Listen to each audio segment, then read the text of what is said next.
All operators on countdown 1. Flight directors go for launch.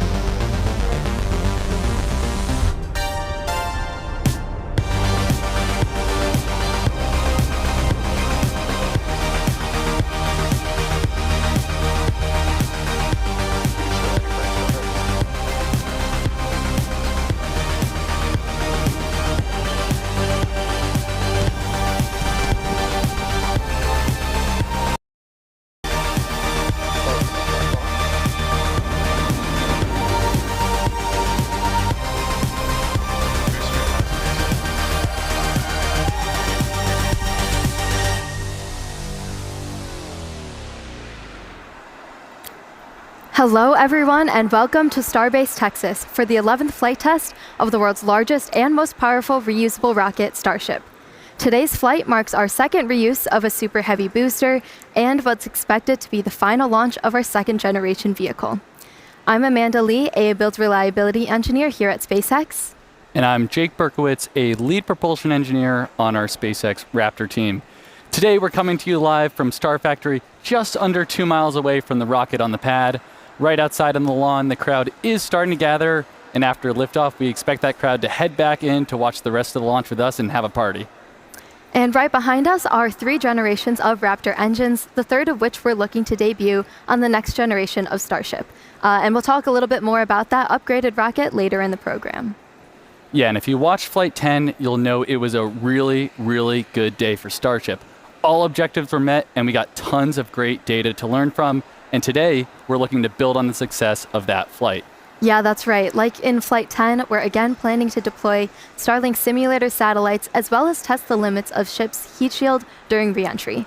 A controlled descent, flip maneuver, and soft splash in the Indian Ocean are also planned for ship. And hopefully, our recovery team will be able to deliver some more of those amazing views that we got back on Flight 10. Yeah, those views are just awesome. Another crazy thing, and for those of you keeping track, today actually marks the 1-year anniversary of our historic first ever booster catch. That was Booster 12. And even though we're not attempting a catch today, every time we launch a Starship, it's a big day. All right, so everyone, buckle up because maximum excitement is guaranteed. All right. And Dan Hewitt joins us from over near Mission Control. Dan, how are things looking for launch today? Hey, Jake. Hey, Amanda. Hey, everybody. We are looking great. I'm Dan Hewitt with SpaceX Communications. That's right. Right behind me is our Launch Control Center here at Starbase. Flight control team is on there. They're getting Starship and Super Heavy ready for liftoff. So as you can tell, when we look at the vehicle, prop load is underway. Things are looking good. We did shift our T0 a little bit. We're tracking to 6:23 p.m. Central Time, just a couple minutes into our window. All right, so as we noted, back in August, Flight 10, it did all the things. Did all the things we wanted it to do. Started off with Super Heavy, those 33 Raptor engines igniting, lifting off right at the top of its window at 6:30 p.m. Central Time. It was able to do a successful ascent, followed that up with hot staging, Starship's upper stage igniting those 6 Raptor engines, separating Super Heavy, making its way back down. We saw the hot stage pop off. It then completed its boost back burn, put it on the course towards that splashdown zone. It successfully did that landing burn when we intentionally disabled one of those 3 center engines. During the final phase of that, used a backup engine, entered into its final hover, shut down the engines, and then splashed down into the water. Ship, meanwhile, completed full duration ascent burn, got to its planned velocity, successfully put it on that suborbital trajectory, and then it was on to the in-space stuff. That first in-space objective was completed. 8 of those Starlink simulators were deployed. That was the first successful payload demonstration we've ever had from Starship. Each of these simulators, similar in size to the V3 Starlinks that we're going to be launching next year to add significant capacity and capability to the network. Then it was on to our second ever in-space relight of a Raptor engine. That's a key capability for when we're going to do deorbit burns on future orbital missions, and then when we're doing deep space maneuvers. Then on to the critical reentry phase, we're able to get data on the performance of that heat shield, the ship structure, push the envelope on it, using the flaps, got it down to the splashdown zone, did the landing flip, did the landing burn. Killer views from the recovery team, soft splashdown over in the Indian Ocean. We were just about 3 meters off of our target, so pretty much nailed it. It was a huge day, tons of excitement here at Starbase. Just a reminder, though, this is still the early days. I mean, we're on Flight 11 today. There's a lot more we're going to do to get the full reusability, increase our launch cadence, eventually start sending missions to the Moon and Mars. I mean, we've got thousands of launches to come. But for now, we're looking good for launch. Toss it back down to Amanda and Jake. Awesome. Thank you, Dan. Starship is the first orbital launch vehicle engineered to be fully reusable, just like a commercial airliner. In fact, to the end, we're actually reflying a Super Heavy booster for the second time today. This booster last flew on Flight 8. So let's just start with how powerful this rocket really is. When you stack Starship up against one of the world's biggest airplanes, the 747, a single Raptor engine is actually double the thrust of all 4 airplane engines put together. So that means the Super Heavy over in the pad right now, with its 33 Raptors, is equal to the power of about 64 747s. Yeah, that's just crazy, Amanda. The power this rocket generates is incredible.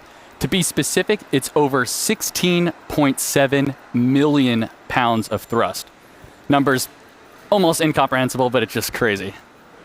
All right, to break it down, Starship is made of two parts. First is the Super Heavy booster, which is powered by 33 of those Raptor engines that run on liquid methane and liquid oxygen. And second is the Starship upper stage, powered by 6 Raptor engines. 3 are optimized for sea level performance, and 3 are for vacuum performance with that larger nozzle extension. All right, it's the Starship second stage that will one day carry cargo, payloads, and people all the way to Mars and beyond. The Super Heavy booster is designed to launch, separate, flip, and return to the launch site where it can be caught by the chopsticks on the launch tower. However, as previously noted, we won't be attempting one of those catches today. Starship, on the other hand, re-enters the Earth's atmosphere at the conclusion of its mission, steering itself to a vertical landing or catch. And both stages are designed to return to Earth and fly again, making this the first rocket in history that will be fully reusable. Yeah, and we cannot forget that between the two vehicles is the hot stage ring, a structure made of steel that allows the ship's engines to ignite while still attached to the booster, enabling a faster and more efficient stage separation. Right now, that hot stage ring is single use, but in the future, it will be built in directly to the V3 booster forward end. And finally, the infrastructure built to support Starship is referred to as Stage 0. This includes the launch pads, tank farm, and the launch towers, which hold the chopsticks that catch the Super Heavy booster and eventually will also catch the ship. Yeah, and to get us ready for launch today, we recently conducted another static test fire, basically where we fire up the engines to mimic a launch without actually launching. You're seeing the booster on the screen right now. It's a crucial milestone to let us know we're ready to go. And then here we're seeing ship. We did this for the second time on a retrofitted mount on Pad 1. We had a full 9-second duration burn on all 6 engines. We should also note that today's launch on Pad 1 is intended to be the last launch on this pad in this configuration. As we head into the next generation Starship flight test program, we'll be modifying Pad 1 to meet the demands of our future missions. Yeah, and among many other things, we're installing a new orbital launch mount, a new flame trench system, and upgrading the chopsticks for future catches. So until that's complete, we'll be running operations from Pad 2, which will be coming online very soon. All right, let's go over to Hawthorne, where Tyler is ready to talk a little Starlink. Thank you, Jake and Amanda. My name is Tyler Lionquist, and I'm a Starlink business analyst here at SpaceX. Starlink is SpaceX's low Earth orbit, high-speed internet that's bringing connectivity both on Earth and in space. So, Starship is outfitted again today with 4 Starlink terminals, powering those incredible live shots of ship in orbit, through re-entry, and then all the way down to splashdown in the Indian Ocean. Now, we've had a couple of recent milestones that are worth celebrating. Back in September, we launched Starlink for its 300th time. And this summer, we surpassed 7 million active customers with service available across 150 countries and territories. We've come a really long way since turning on service for our first paying customer in rural Idaho 5 years ago, back in October of 2020.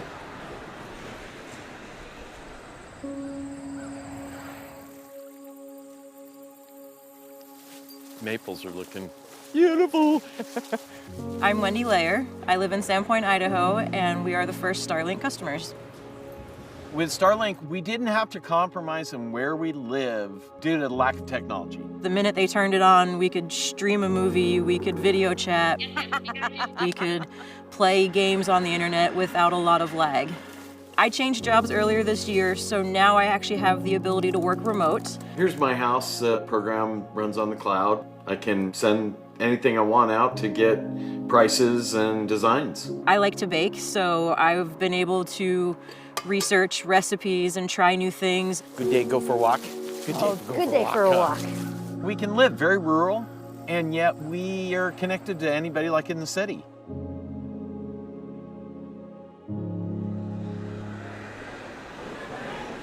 And I'm happy to report that Wendy and Sean are still Starlink customers today. So in just over 5 years, we've added dedicated services for aviation, maritime, RVs, and rail, and have expanded our emergency response capabilities.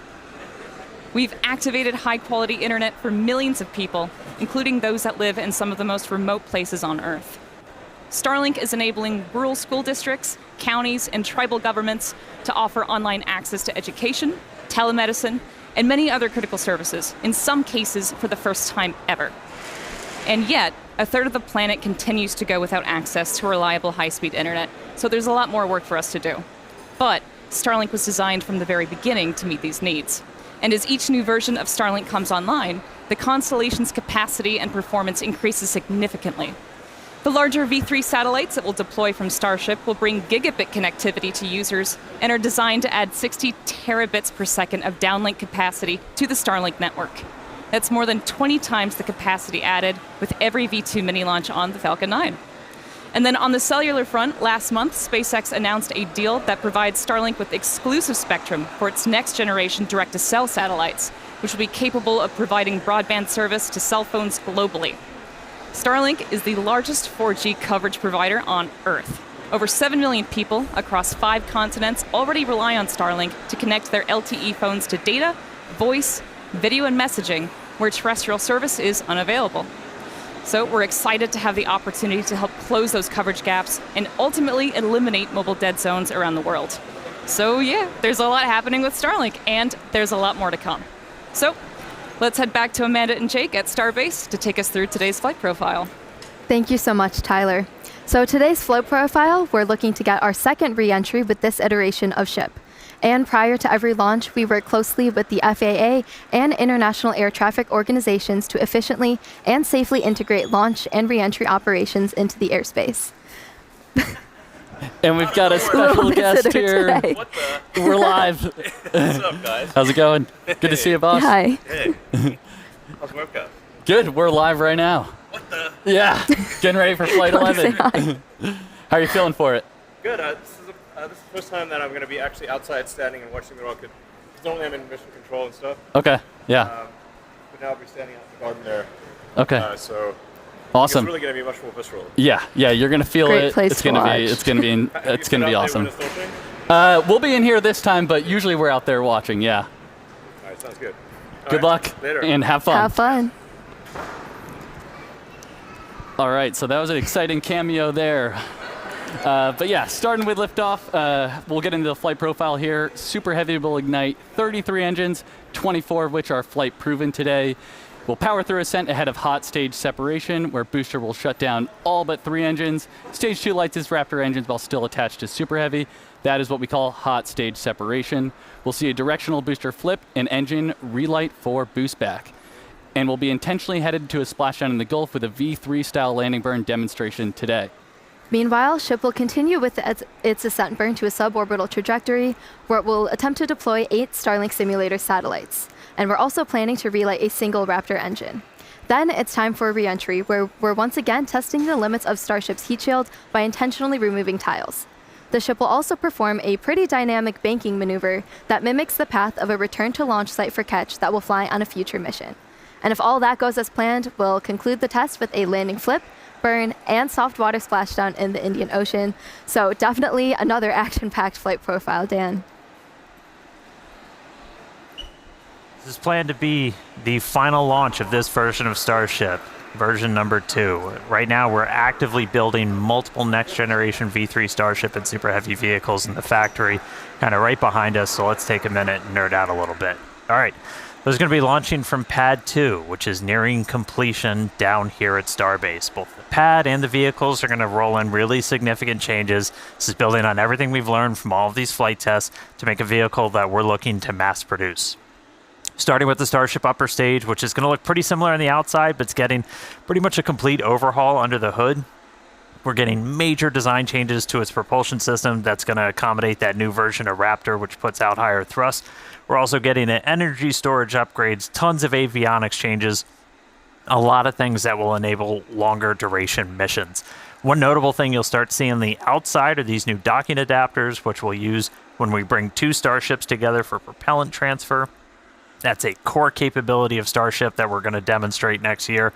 Bottom line, though, this is the Starship we're planning to use for all of our next major milestones: orbital missions, return to launch site and catch, reuse, propellant transfer, and then making our way to the moon and Mars.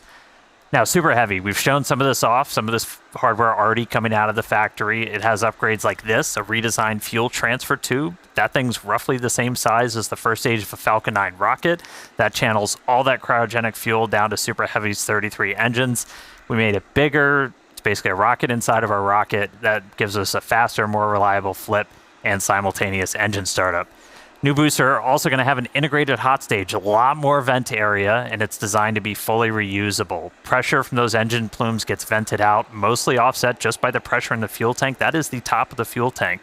And then we add a non-structural layer of steel on the top that helps take all the heating. It's mapped to where all the high heating goes. Grid fins also getting a big change, going from 4 down to 3. They're 50% larger though, much higher strength. They're also going to get used for vehicle lift and catch. That's all made possible. There's a new catch point addition on those grid fins. We've also kind of reclocked their position on the booster. That aligns them with the catch arms. Yeah, we got it right in the middle there. All right, and then powering it all, Raptor 3. Looks radically different, just straight up radical. Tons of major changes. It's coming in higher thrust, dramatic reduction in parts. Tons of control mechanisms moved inside. Our McGregor teams built some additional stands like this one, which essentially is the bottom of a super heavy booster. Lets us do gimbal or steering tests. So that's been really exciting to see. We've also been getting vacuum versions of Raptor 3 into test.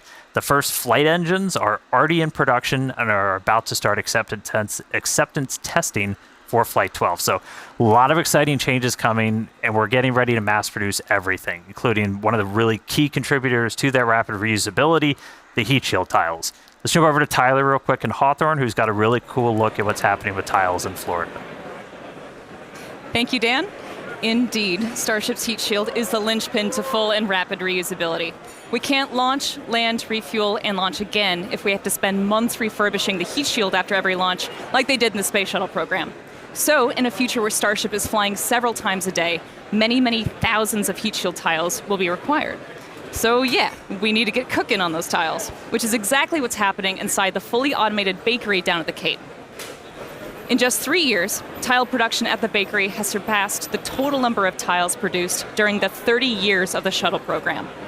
To go from the raw material to a finished tile, it takes about 40 hours. And today, the bakery is producing about 1,000 tiles a day. But it's set up to produce enough tiles for 10 ships per month, which is about 7,000 tiles a day, or a tile off the line every 13 seconds. So yeah, the bakery is well on its way to providing Starship with all the tiles for missions to Mars and beyond. And for today's flight, we've made a modification to the heat shield tiles. Dan, do you mind filling us in on what's being referred to as the Crunchwrap tile? Absolutely. I always love to get to do a little show and tell. So we've got thousands of these heat shield tiles covering Starship. Now they're kind of all next to each other. There's a small gap in between all of them. You got to leave a little bit of space as that metal underneath will expand and contract. That way they don't crunch into each other and start breaking. However, that lets some of that plasma kind of seep through, and we see really high heating on the sides and then down on the metal. To help fix that, we have this, the crunch wrap that everyone has heard about. So we take essentially that's called Vulcan felt that we then wrap around. And so as these tiles are next to each other, you've got a small bit in between that's going to help offset that heating. It's just one of the ways we're continuing to iterate on this heat shield, getting towards rapid reusability. Hopefully it's going to help Starship live Moss. You know, everything is just going to get us to that end state of a fully and rapidly reusable vehicle. So pretty much the entire vehicle has those on it today. We've done this on multiple Starships previously, but this time pretty much the whole vehicle has it. So that was special for today. All right, enough heat shield tiles. Let's go quick check-in on the pad. So if you did notice, we did shift our T0 just a little bit. We're now counting down to 6:23 and 41 seconds Central Time. We shifted a little bit as we were working to finish clearing the range. We are monitoring sea and airspace, both here over the Gulf and in our splashdown location over on the Indian Ocean. We were working with the FAA, a lot of other international agencies to coordinate all of this. Good news, range is currently green. We're able to get everything out of the way that we are tracking in the Gulf. So weather status, I don't even really need to do, not a cloud in the sky, beautiful day, no probability of violation for launch at this point. We're not currently tracking any issues on the vehicle or the pad. You can see our fill levels are getting up there. We're almost completely done with our propellant loading. We've gone through all of our checkouts so far this morning, aligning our guidance, navigation, and control system, getting the vehicles ready for prop load, the farm. Everything has gone pretty smoothly so far. We got through our go, no go for prop load. That happens at T-minus 1 hour and 15 minutes. We've been loading fuel and locks on board the ship since about 53 minutes before launch. Boosters started just about 10 minutes after that. We continue loading prop until just around 3 minutes before liftoff, and then at that point we'll be ready to go. So bottom line at the moment, we're looking real good. Again, 6:23 and 41 seconds Central Time is our target T0, so we're going to keep counting down. Sounds like great news so far. Thank you, Dan. And we do say it repeatedly because it's important to understand, but these flight tests are all about the data. Data helps us build and fly faster until we're eventually ready to fly people and cargo at scale to Mars. That is our foundational mission and basically just the major inspiration for our work here every day. Yeah, that's exactly right, Amanda. And our first missions to the Red Planet are just down the road, and we recently shared some exciting news. Starship cargo flights to the Martian surface for research, development, and exploratory missions begin in 2030, and we already have our first customer. Yeah, exactly. Starship is open for business, and one of the first payloads will be provided by the Italian Space Agency. They recently signed a first-of-its-kind agreement to carry Italian experiments on the initial Starship missions that deliver customer payloads to Mars. In related news, Starship cargo flights to the surface of the Moon for research, development, and exploratory missions will start in 2028. So a ton of Starship activity to look forward to, and if you'd like to learn more about our mission to making humanity multiplanetary, go ahead and visit spacex.com/Mars. Okay, now as we get closer to launch, development continues down here at Starbase, Texas, to shape this growing city into a truly unique place to live and work. And part of being a city, particularly one surrounded by nature, is environmental stewardship.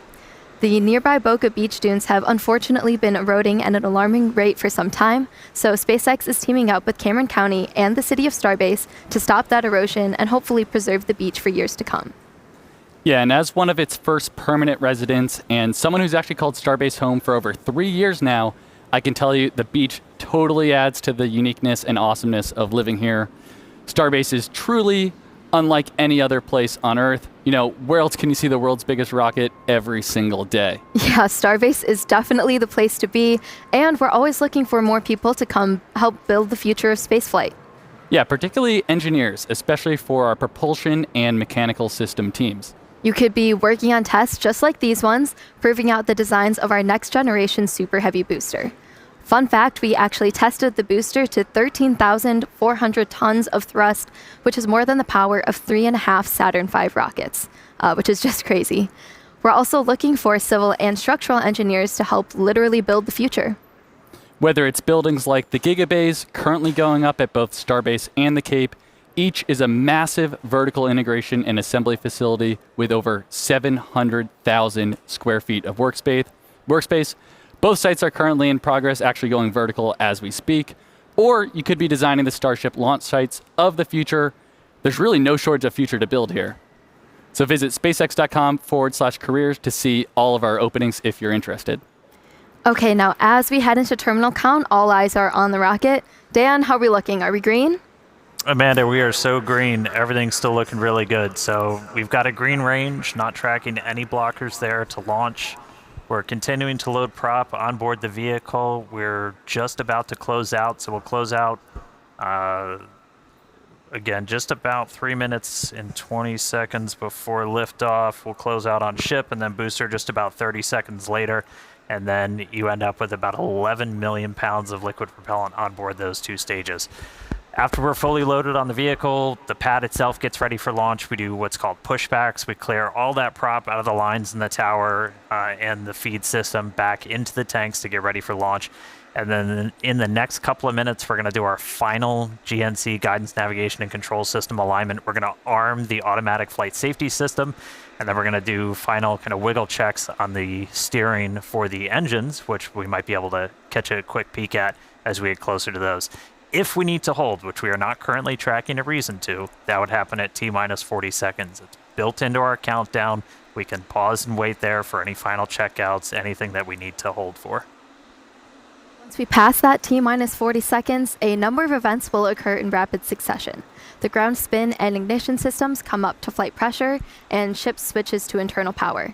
After that, the quick disconnect arm lockout is removed in preparation for retraction shortly after T0.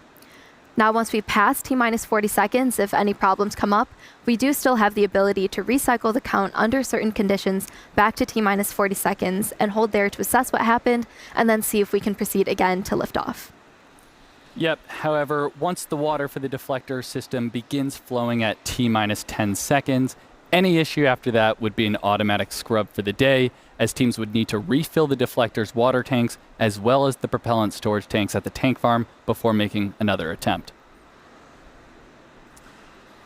All right, we are coming up on 3 minutes away from launch. You can see the frost line all the way up. We've just closed out prop load onto the ship. Booster coming up shortly.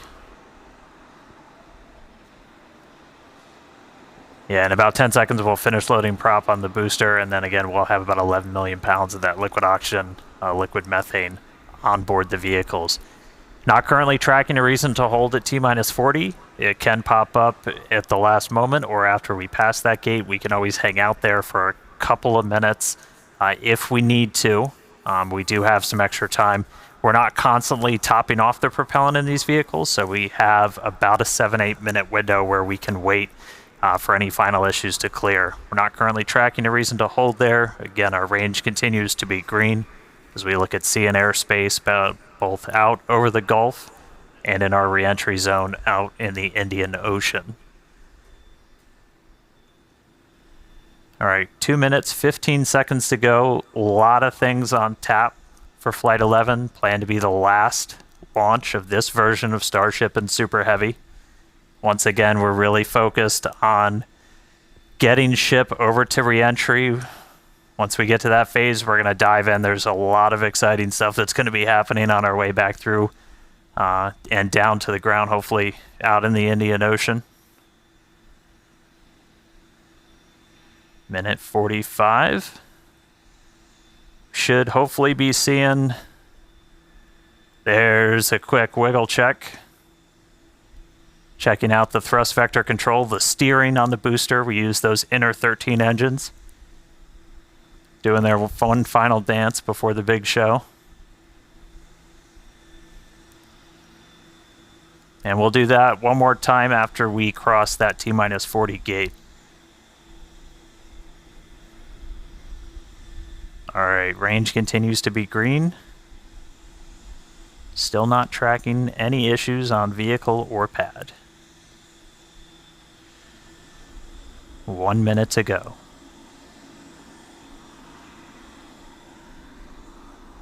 As a reminder, we can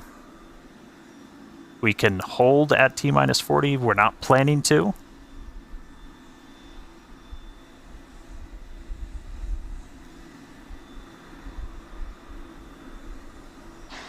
All right. We're through T-minus 40. Let's listen in. Flight Director Ty Huntington back in the seat. Take us through the final Flight seconds directors, go until for launch.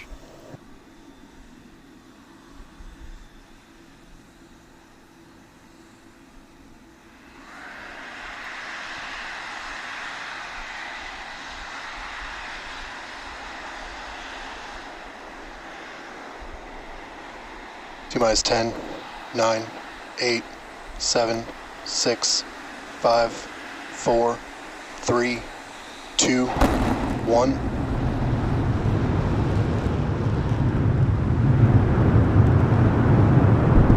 We have liftoff. Go Super Heavy. Go Starship. Thanks for all the historic flights, Pad 1.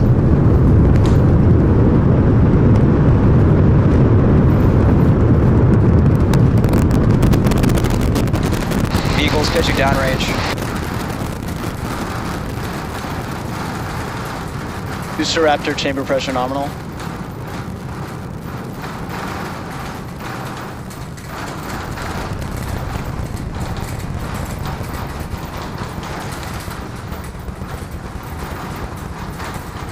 Booster and ship nominal power and telemetry.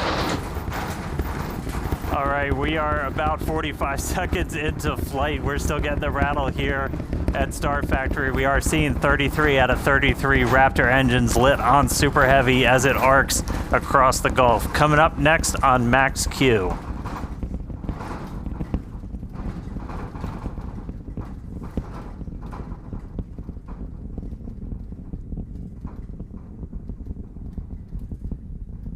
Max All right, Q. So at this point, we've passed through that period of maximum aerodynamic pressure. The next thing we're looking forward to is going to be hot staging. So we've got 33 out of 33 Raptors lit. Super Heavy makes its way uphill. Hot staging is going to be coming up in just a little over a minute. At that point, we're going to see all but 3 of those Raptor engines on Super Heavy shut down. Our version of MECO. Most engines cut off instead of main engine.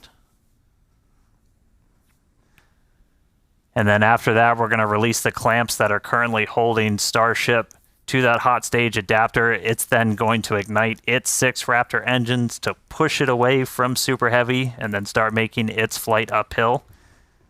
So in about 30 seconds, we're going to see the engines start to shut down on Super Heavy. You'll see them kind of shut off in separate banks until we've just got those 3 center engines that never stop running for this process, and then looking for 6 ship Raptors. All right. MECO coming up in about 10 seconds.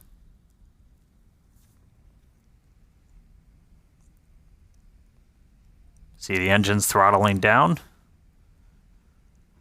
Booster engine cutoff.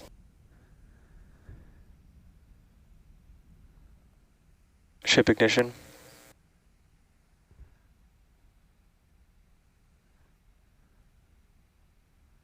Stage separation. Boost back burn startup.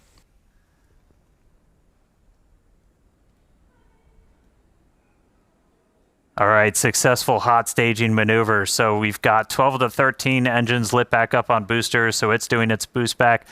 Real excitingly, Ship though, chamber we've got pressure's 6 nominal. out of 6 Raptors lit on ship there, so it's now going to continue to make its ascent into outer space. Meanwhile, this boost back is happening. We're using those 13 engines, so everything, well, 12 out of the 13, and then we go down to 3, and then we're going to shut down for the end of boost back. That's sending Super Heavy back towards its planned splashdown zone in the Gulf. Right after we finish this boost back burn, we're also going to separate the hot stage. This will be the final time that we're doing this. Is all right, there's the end of the boost back burn. We should be seeing the hot stage. There.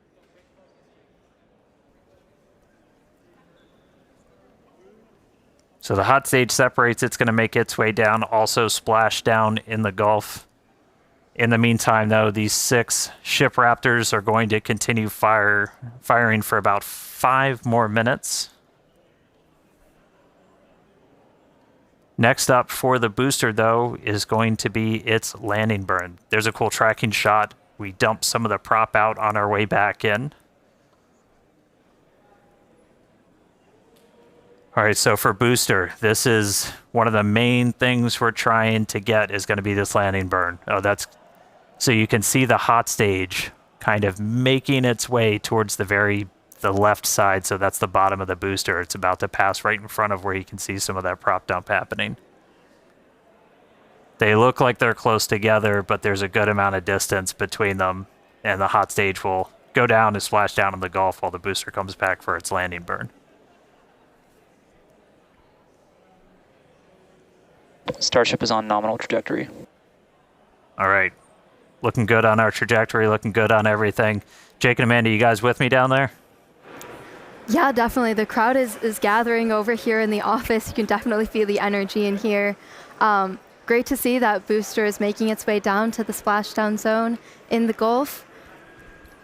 Yeah, the shaking down here was absolutely nuts. The windows are still there, still intact. So that was pretty awesome. But yeah, booster's coming down. We're at about 30 kilometers. All right, yeah, and as we approach that landing, just like tower catches, we will be doing a 13-engine landing burn to slow down. This time it will be in a V3 configuration. And as we're starting to get into the denser part of the atmosphere, the booster is using 4 hypersonic grid fins to guide itself through atmospheric entry towards its landing site. And we're just about 20 seconds away.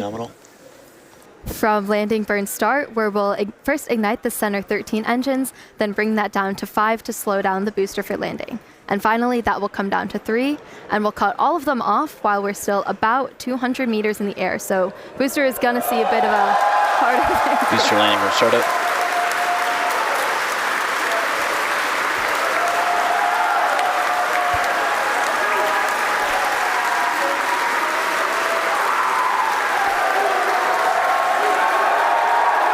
Booster landing burn shutdown. And there we heard it, booster landing burn shutdown.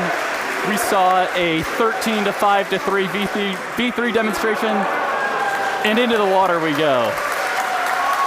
Wow, that was absolutely awesome. If you can even hear us right now, congrats to the whole SpaceX team. So far, so good for today. That was incredible. All right, great stuff, guys. I'm jealous of the crowd. All right, back to ship. Ship's still making its way. We've got a little under 2 minutes left in this ascent burn, so we've got all 6 Raptor engines still firing. So the next major milestone we're going to be looking for is SECO. That's our second stage engine cutoff. That's should be coming right at about 8 minutes and 58 seconds into flight, so we've got about 1:20 still to go.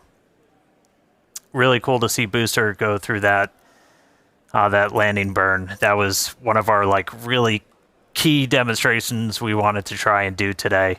That's mimicking what we're going to be hopefully doing. Oh, we just got our sonic boom, sounds like, from the booster coming back. All right, less than a minute to go. So we are going to see the 3 RVACs, the vacuum optimized engines, shut down first, and then we'll shut down those 3 center engines. So we should be a little under a minute until SECO. Just a reminder, this is putting us into a suborbital trajectory, so we're intentionally just going slow enough that we're not going to achieve full orbit. This puts us on a course where those engines shut off, and no matter what, we're coming back. Starship is in terminal guidance. In the Indian Ocean. All right, terminal guidance. So we should start seeing the shutdowns come up in just a couple seconds. Less than 30 seconds to go in this ship ascent burn.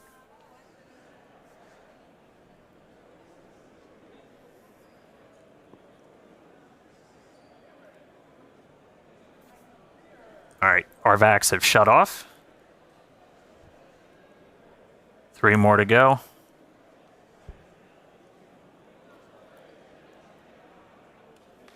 Ship engine cutoff.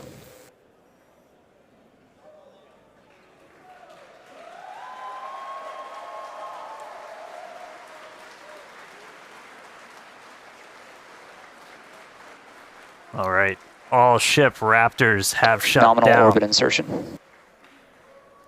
You just heard nominal orbital insertion, so we are on the path that we wanted to be. So we've got a ship back in space, a whole lot planned for it, lots more still to come. Great seeing Super Heavy make its way to the water, but I'm excited to see what ship can do in space. How's everybody doing down there?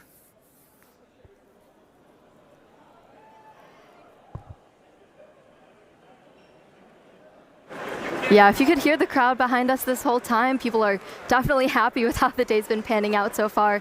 Definitely exciting to see Starship safely in space, and super pumped to see all the team's hard work in action here today. Yeah, and we guaranteed it at the start of the show, but it has been an awesome day so far. It's crazy. All this has happened in just 10 minutes. All the objectives were met on the booster, including that V3 style landing burn. So now all eyes are on the ship as we get ready for our in-space objectives. But we've got a few minutes until that next milestone, so sit tight, enjoy the views, enjoy the space jams. We'll be back at T plus 16 minutes for payload deploy.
right, welcome back, everybody. If you're just now joining us, where the heck were you? But we are getting ready for payload deploy. That's going to start once we get the payload door open. That should be happening, or at least starting, within the next minute or so. It's been a really cool flight so far. Quick look inside the payload. We've got 8 Starlink simulators getting ready to make their way into outer space.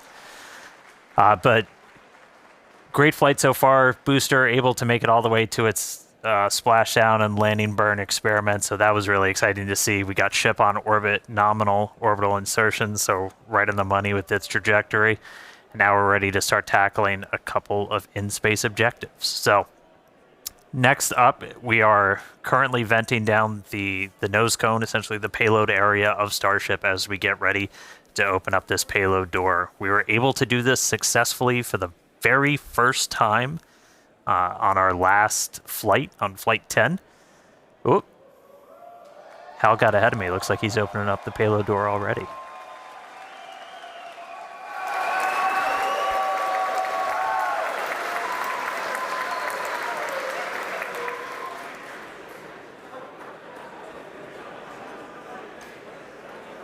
All right, looks like we got the door open.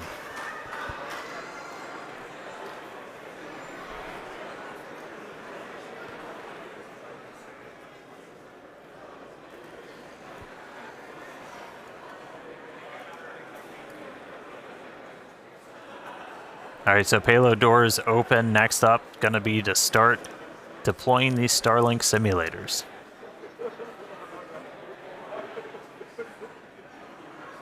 They are roughly the same size as the V3 Starlink satellites that Starship's going to be carrying. That's going to add some pretty crazy capacity. We'll run through the numbers in a little bit. We were able to do this for the very first time ever on our last flight, and so this will be another test. We made a couple of tweaks to the rails for deploying this based off of what we saw last time, but excited to see these get out the door. Our next iteration of Starship's also going to have kind of a more powerful PEZ. It's going to deploy these at a little bit faster speed, but looking to see our next demonstration of this hopefully in the next couple of seconds. We should start seeing them move out the door.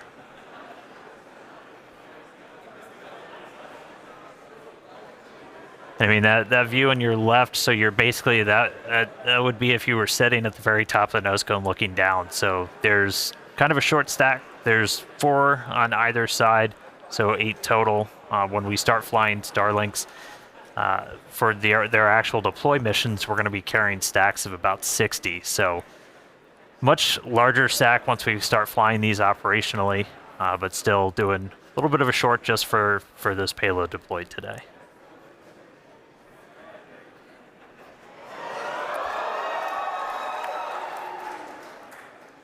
Looks like we got a little bit of movement there, Dan. Coax it out. Get it moving, Jake. There we go. All right, first one going out.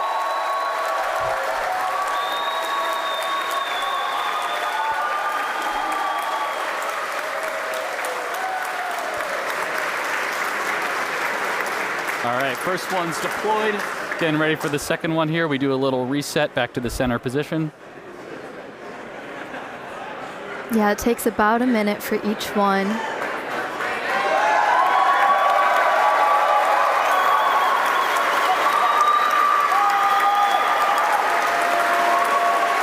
Looks real smooth too. They made a couple of tweaks to those rails. If you watched the last ones, it had a couple of bumps on the way out, but moving out super clean this time.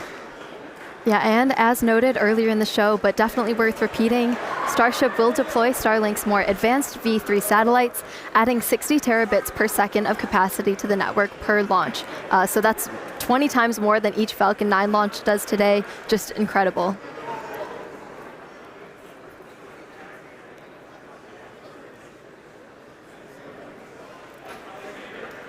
Yeah, and anybody that's been following Starship, you know, Starlink's kind of the MVP for these flight tests, where it's not only giving us the views we're seeing right now, but also just real-time data through every phase of flight. So We've got a couple dozen cameras on Starship. We've also got a bunch of cameras spread across the globe, including out in the Indian Ocean where we've got our fun buoys floating. There goes another one.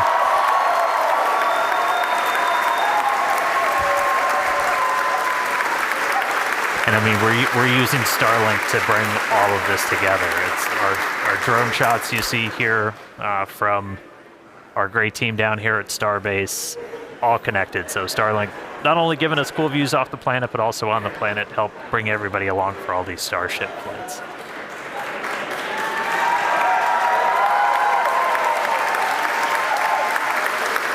I think that's number 4. Somebody check my math.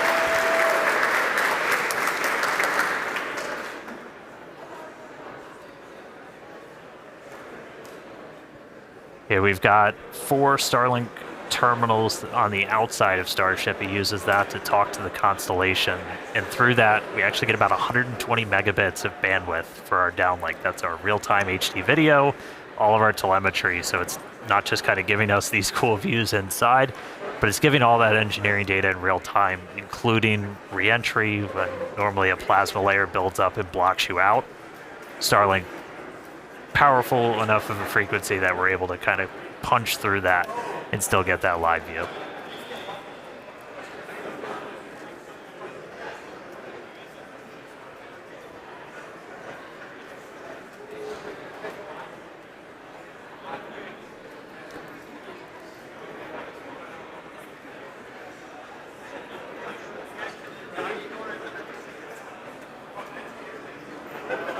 All right, next one out the door. There we go.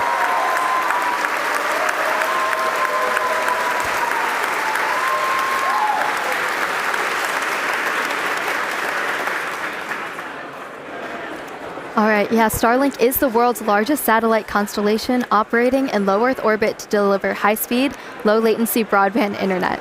This provides internet access to people around the world, many of who have never had connectivity before.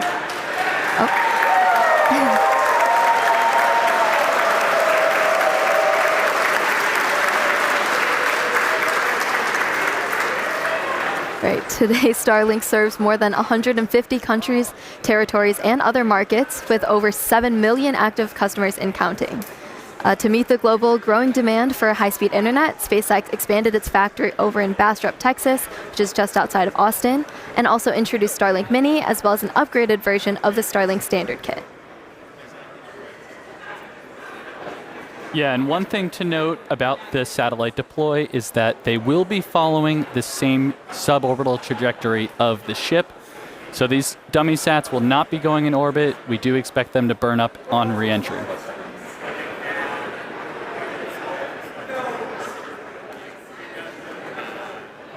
All right, couple more to go. I promise one of these days we'll deploy in daylight. But we're basically trading deploy in the dark so we get those re-entry views for the daytime.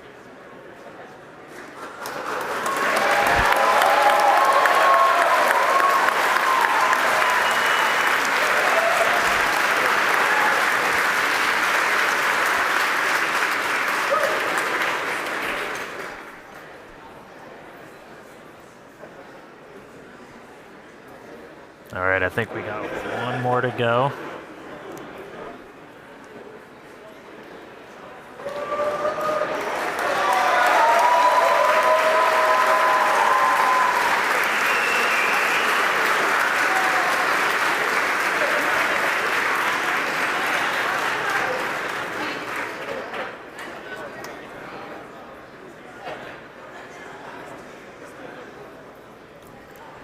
All right, now with payload deploy complete, Starship will now close its payload door and continue to coast around Earth to the Indian Ocean.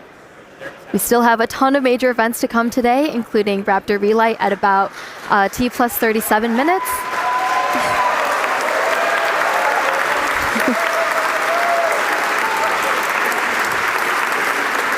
That will be followed by atmospheric reentry and splashdown. So with that, we're going to go on another quick coast.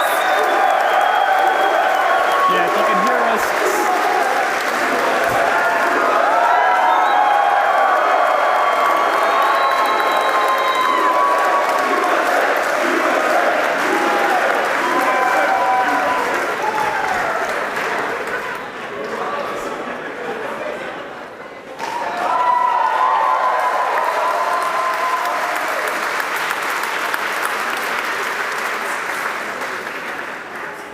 All right, with that payload door closed, we're going to sit tight, enjoy the views, and enjoy the space jams. Again, we'll be back in just a few minutes for Raptor relight, and then head back for reentry.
right, welcome back, everyone. If you're just joining us, you did miss some exciting stuff because Starship successfully deployed its second ever payload, 8 Starlink simulator satellites. And now we're expecting the relight of a single sea-level Raptor engine in space coming up here just after T plus 37 minutes. So about a minute left to go. Yep, just a little while. I think we're tracking to 37 in around 49 seconds or so. So we should be just about a minute and a half where, again, as Amanda just said, we're going to relight one of those center engines. This will be the third time that we've tried this. We did it successfully back on Flight 10, and then we did it for the very first time back on Flight 6. This is not a deorbit burn. This is demonstrating essentially all of the systems you would need to do a deorbit burn. So that's obviously your Raptor engine, and then also your header tanks, your smaller tanks in the nose cone, where we have liquid oxygen, liquid methane in a smaller, more easily pressurized container, which we can use for on-orbit burns. And we're also going to tap into those when we do our landing burn. So this will be a critical capability. Once we go to full orbital missions, you'll have to do a deorbit burn to break out of orbit, send it back down to Earth. But in this instance, we're already on our way back down towards Earth. So this is just going to demonstrate the capability of turning one of these engines on. We should be coming up in just about 20 seconds or so, looking for one of those Raptor engines to turn back on. They've been off since we completed that successful ascent burn almost 30 minutes ago. Here we go. Oh, Raptor ignition. And shutdown. All right, there was that Raptor relight. Looks like engine 3, full duration. As Dan mentioned, that's a third attempt, and we just did it 3 times in a row. So congrats to the team, the ship team, Raptor team. And then there we heard nominal second orbital insertion. All right, so congrats everyone on the milestone. That was awesome to see. We're 3 for 3. We're gonna take another break, and we'll be back for re-entry at about T plus 45 minutes. We'll see you soon.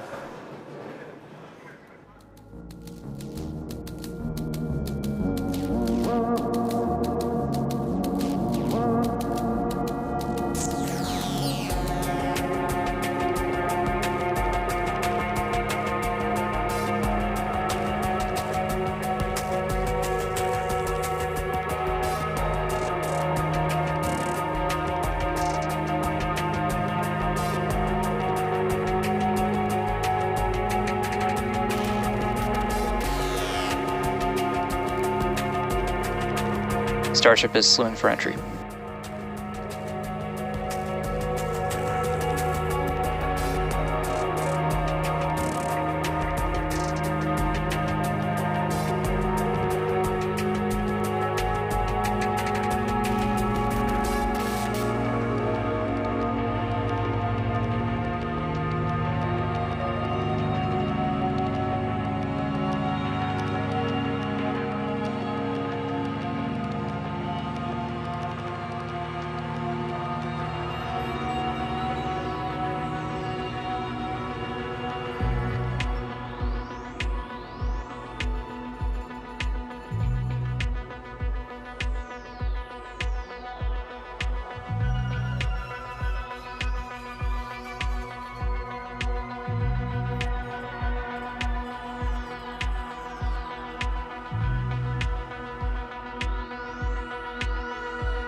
Starship is approaching entry interface.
Ship is starting entry, good attitude.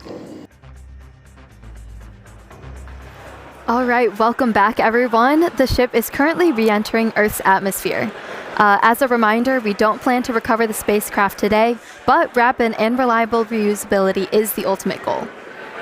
Yeah, the light show has already begun. You can see plasma starting to build on the windward side of the rocket there. And, re-entry is a critical phase of flight, and we need information on how the ship systems perform. Re-entry is also extremely demanding portion of flight because we need the ship to scrub off all of the energy we used to launch the rocket. So remember the 33 engines plus the 6 engines on ship that we used to get up into space, we now are using aerobraking essentially to scrub off all that energy.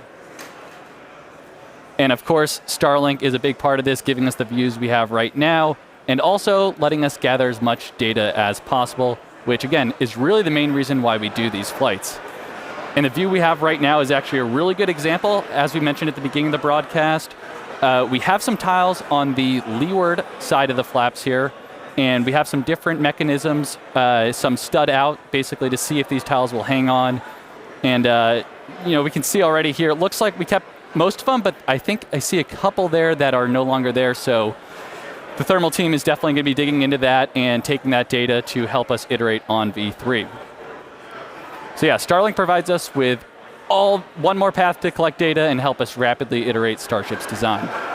And if the ship does manage to make it all the way to re-entry, we'll collect valuable data on the spacecraft flying through the Earth's atmosphere at hypersonic speeds, or more than 5 times the speed of sound. Re-entry is typically a portion of flight where we don't have communications with spacecraft because it's re-entering at or around orbital velocity, which is roughly 8 kilometers per second or 5 miles per second. At those insanely high speeds, the spacecraft moving through the atmosphere creates a plasma field around the vehicle. Yeah, and that blanket of plasma distorts communication frequencies, so it's not uncommon to experience brief blackouts in communication. All right, so big picture here, Starship is designed to land on Mars where there are no runways or other humans to help out. So that means we need to do a propulsive landing instead of a more traditional means like parachutes, which is what our Dragon spacecraft uses, or a runway like the Space Shuttle. Propulsive landing enables more rapid reusability. Now, as the ship makes its way back to Earth, we should start hearing some callouts when we hear entry max heating and entry max Q. That means the ship has made it through the maximum heating and aerodynamic loads it will experience as it returns. So if it makes it through all of those, that's a pretty good sign that we're doing well. Yeah, and we heard flaps have control of the vehicle now. Okay, there's a great shot there. You're starting to see the plasma build up.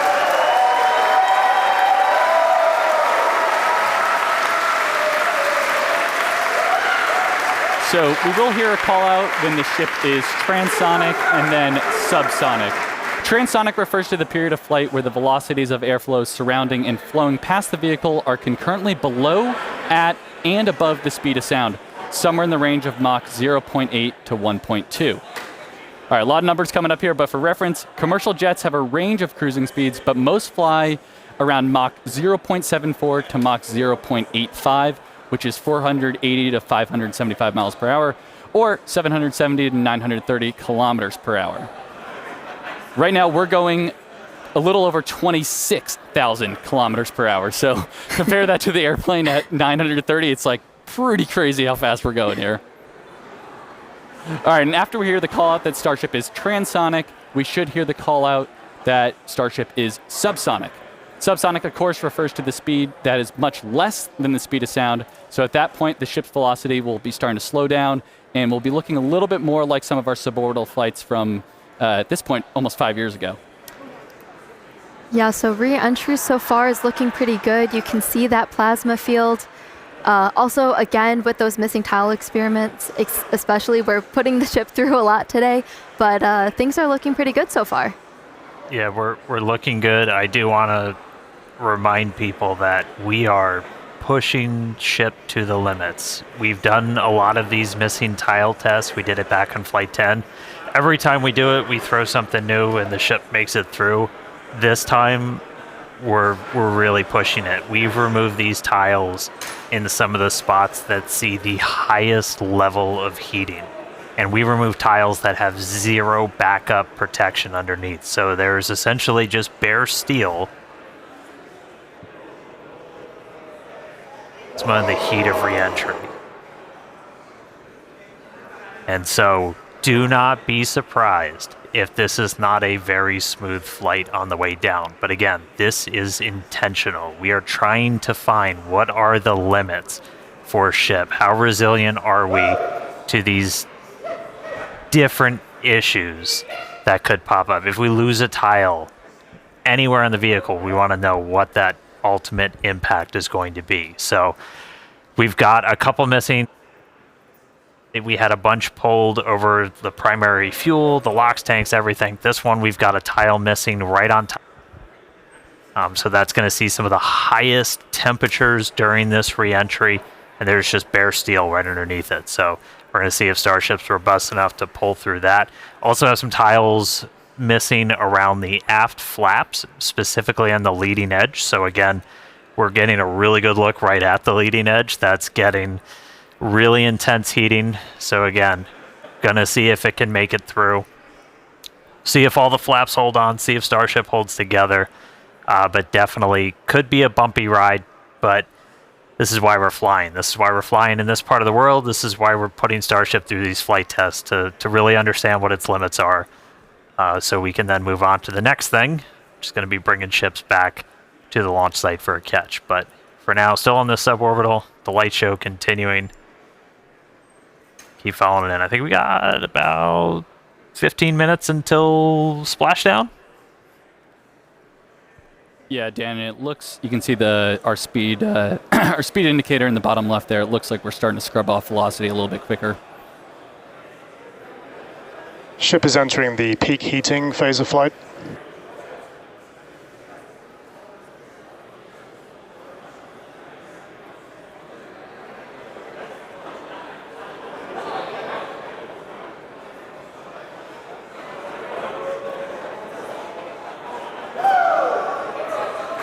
Looks like we can see some clouds down there as we pass through 70 kilometers altitude. Yeah, the sun's starting to come up again. Ooh, there we go. There we go.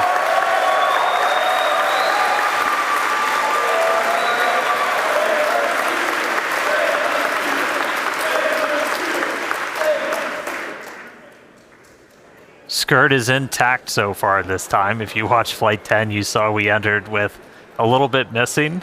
That was ultimately traced to a little bit of buildup. We dumped prop on the way. We had a little bit of solid propellant buildup, and then either static discharge or the plasma ignited it, took out a tiny bit of that skirt, some of the aft flaps, but Starship, again, was able to fight through it, make it all the way to that landing burn.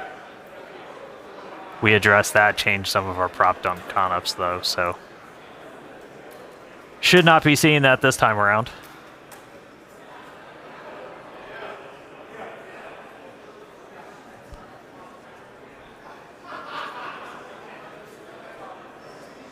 And as a reminder, in addition to these missing tile tests, we're doing kind of a unique flight on the way in. It's going to do what we call a banking maneuver. So while we're still going supersonic and even hypersonic, we're doing kind of a banking turn. And then we'll do a pretty aggressive turn right as we get into the subsonic and start doing our belly flop. And that's designed to essentially be the approach that we would do on a return to launch site and a tower catch. So don't be surprised if we see the ship start to turn and make a few maneuvers as it makes its way down to the Indian. And fun fact, even though we're doing all this turning, we're essentially targeting the exact same spot in the Indian Ocean we went to last time.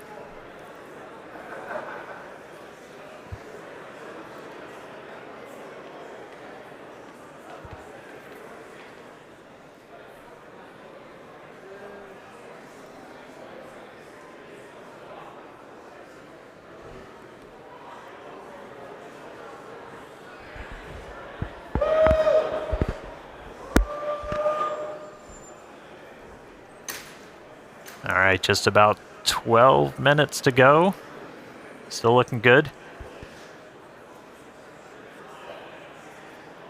That gives a pretty good view of those aft flaps where, again, on the leading edge, I think it might be on the one on the other side, we had some tiles removed with no backups behind it.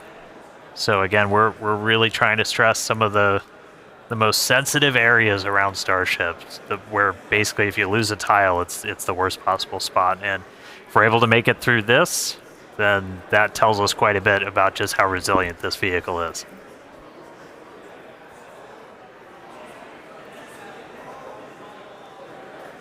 Yeah, and that shot we just had earlier was looking at what we call the business end of Starship with all the Raptor engines. And those are the engines that we're going to be expecting to light for that flip and landing burn, hopefully in about 10 minutes once we get through reentry. Yeah, there we go.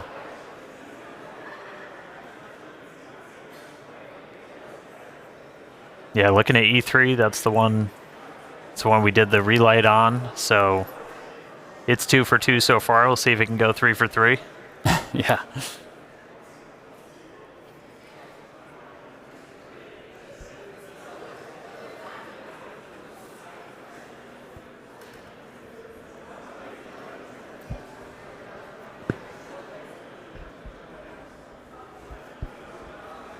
All right, we can see that speed just continue to bleed off under 20,000 kilometers an hour.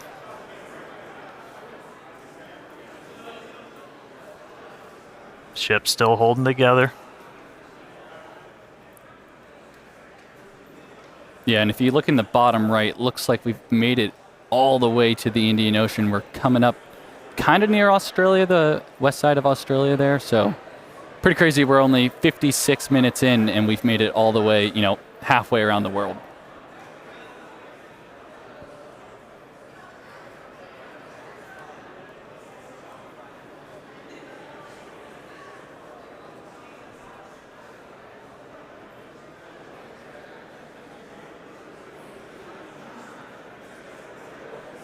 It's actually a good demonstration of a future capability we hope to have on Starship, where we will do point-to-point transport on Earth. So essentially travel anywhere in the world in about an hour or so, which is going to be pretty crazy. Imagine going from New York to Sydney in 1 hour instead of the 20 hours it takes currently.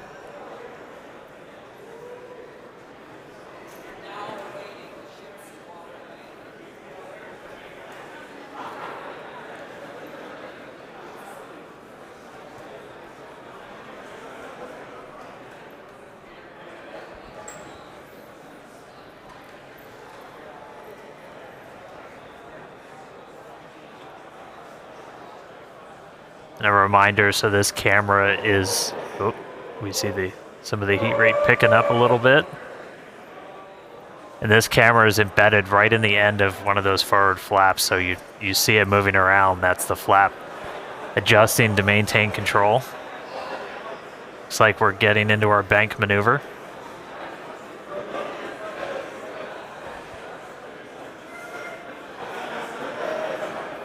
Now power sliding through the atmosphere. External temperatures are coming down.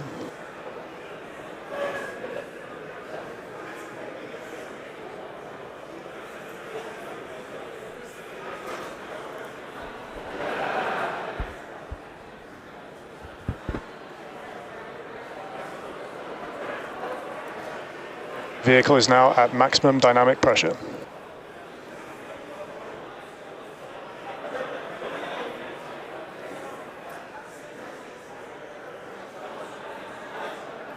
All right, that was basically our reverse max Q, so most aerodynamic stress that it's going to see during reentry, we just passed through it. So we're past that, we're past peak heating. Ship's still holding together. So we're currently in this bank maneuver. We're gonna see it kind of roll over and do a pretty significant shift as we get down closer to the subsonic speeds.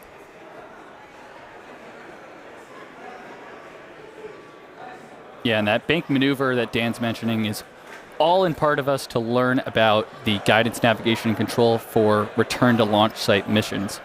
So in the near future, we're hoping to return the ship back to the same pad we just took off on 59 minutes ago, and we've got to do some of these pretty dynamic bankings to make that trajectory work out.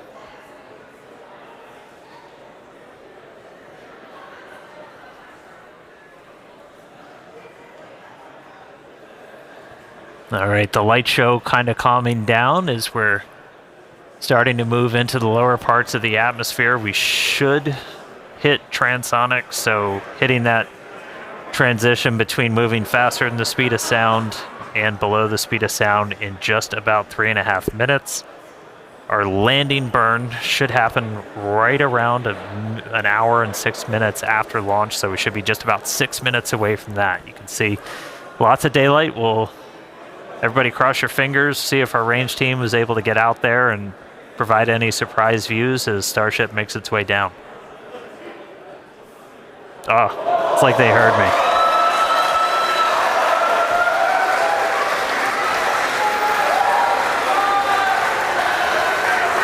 Ready and waiting, let's go.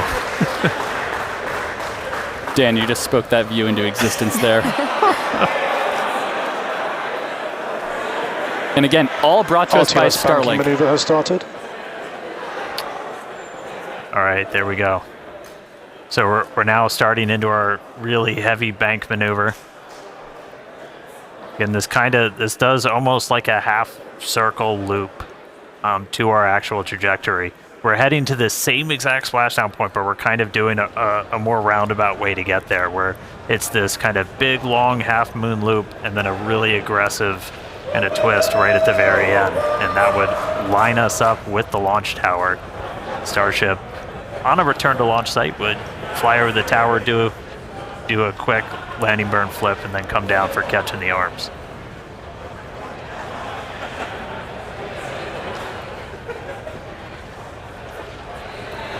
How about that S38 decal there staying strong on that view we just had? Good to see the numbers back on. Yeah. All right, should be hitting transonic in about 2.5 minutes. Landing flip coming up in about 4. Pretty clouds there in the Indian Ocean today. Again, yeah, we changed our launch times. We launch in the evening now, so we get these daytime views down in the Indian Ocean. One of the things we're really looking for, the reason we have the drone, other than, yeah, that looks really cool, is we're able to kind of see the ship. We can only see so much from these cameras. You can't see like the vast majority of the heat shield. So we throw these buoys out there. We've got there's... You spoke it again, Dan. There it is. They're playing with me in the control room. All right. But we have these buoys out there. We have these drones that we're trying to see externally how the heat shield held up. Everybody saw from Flight 10 it had a little bit of a paint job, a little bit of a reddish hue. That was from those metallic tiles that we had tested. Kind of oxidizing really rapidly in that plasma and then spreading those little oxide particles all over the heat shield. No metal tiles on this flight, so not expecting to see that. Dynamic pressure is coming down.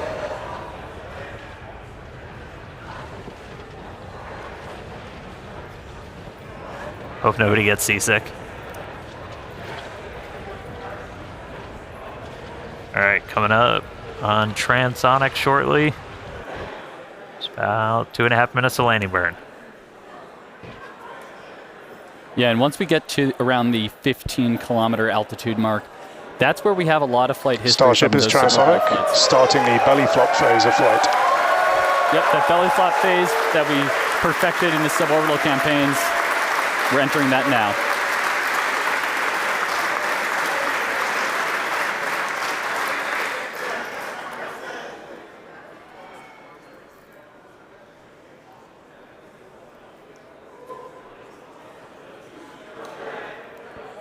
Right, starting to get those Raptors ready. Should be 2 minutes away from landing burn. Again, we're going to do a flip.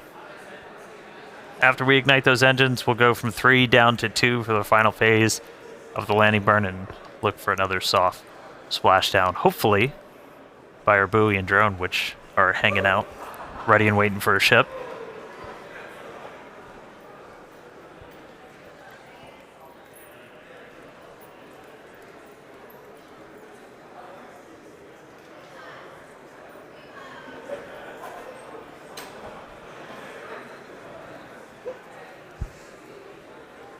Seeing all 3 center engines have entered the chill phase.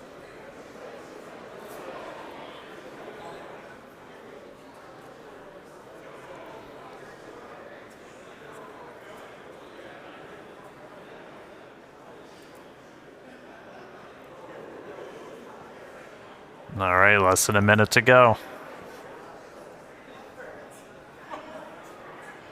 The ship is making its turn for final approach. And here's this kind of aggressive final turn that would essentially position it so it's right behind the launch and catch tower.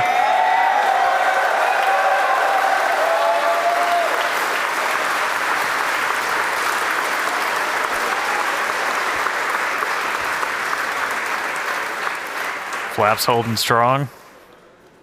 Landing burn in just under 20 seconds.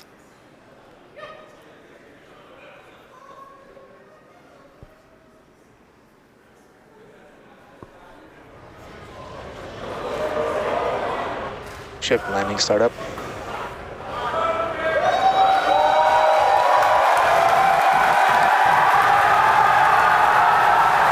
There's our landing burn.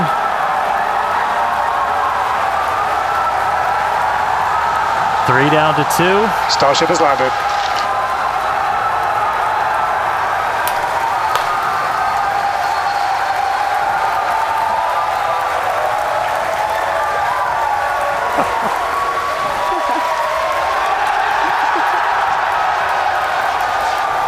As we said, we're not planning on recovering the ship today. Hey, welcome back to Earth, Starship. We are down in the Indian Ocean. Let him hear at Starbase. What a day. What a flight.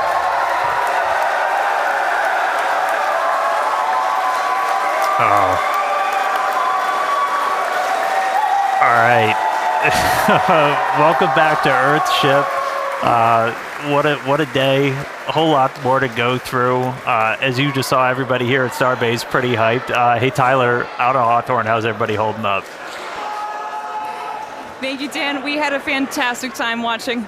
It was another exciting Starship flight test in the books, and we hope that you enjoyed those Starlink views too. So congratulations to the team at Starbase and everyone here and around the company.